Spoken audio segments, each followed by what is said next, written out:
Cejudo. Se le adelantó un poquito en el control. Cejudo perdió la pelota, aunque recupera Lekic, el remate de Lekic. ¡Gol, gol, gol, gol, gol, gol, gol! ¡Gol de Osasuna! Marca Lekic el primer gol, minuto 40 de partido. Ahí en otra indecisión de la defensa del Barça, la pelota le quedó a Lekic y aunque llegó a tocar Pinto, al final acabó en el fondo de la portería.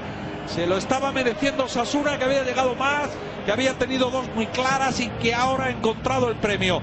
Vean ahí otro robo de balón, cómo ha estado muy bien Raúl López, dándole ese balón a Lekic con la zurda, la pega muy bien abajo, toca Pinto, pero no consigue detener. Yo creo más casi con el pie que con la mano la llega a tocar Pinto. Sí, saca la mano. El robo de balón sobre Sergi Roberto de Raúl López. Sí. La toca un poquito con el pie. El conjunto navarro que están calentando para poder entrar en esta segunda parte. Y atención a ese balón, el remate, gol.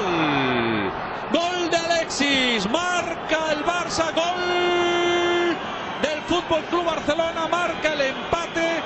Y ahora sí ha podido poner un poco la puntilla a esa ilusión que tenía Osasuna tras haber marcado Lekic en el minuto 40.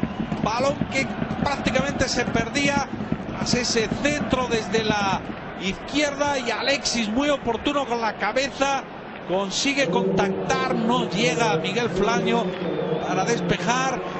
Y el remate de Alexis muy habilidoso, consigue el empate. El centro era muy bueno de Adriano. El centro es mortal para los defensas y el portero, porque ese balón entre el portero y el defensa bien tocado con esa... De primera para Cuenca, sigue Messi. Está pidiendo Thiago. Thiago se apoya de nuevo en Messi. Buen balón de Messi para Sergi Roberto, el disparo, gol. Gol del Fútbol Club Barcelona, el segundo Sergi Roberto marca.